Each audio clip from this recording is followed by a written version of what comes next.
Europe is celebrating the 20th anniversary of the International World Press Freedom Day by looking south to its neighbours on the Mediterranean, thus renewing its commitment through the consolidation of all mass media to promote those democratic processes which have resulted from the Arab Spring of 2011.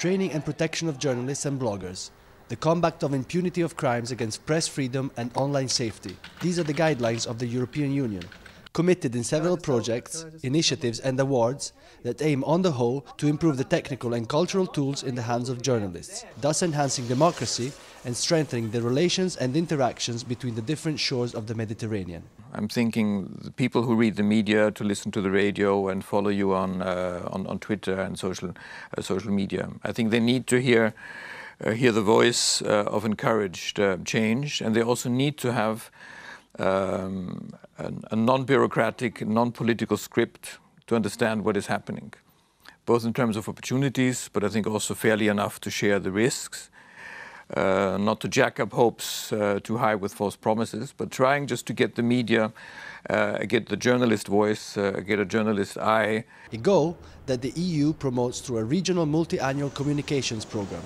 developed in collaboration with local and European medias, such as the project Journalist Training and Networking, coordinated by the BBC.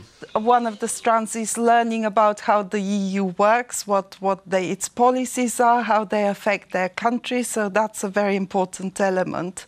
The other element is reporting skills, journalism, public service, how to be a decent journalist.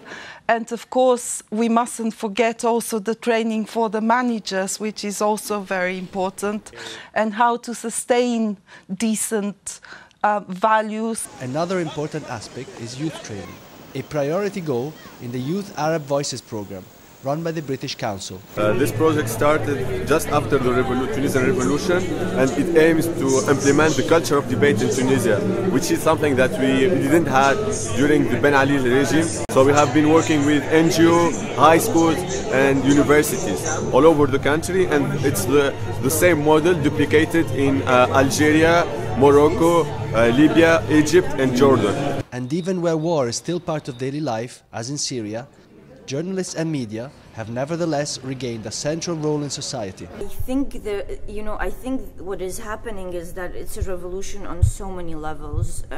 For example, in Syria, you have an outbreak of new media outlets. After 40 years of two newspapers, Tishrin, Al-Thawra, now in every even little town you have 3 newspapers, run by local journalists. So it's an outbreak that I think no one will be able to stop. The Arab Spring liberated media and journalists who have been gagged for years. Now the challenge rests on Europe, who is to support fully the flowering spring of information.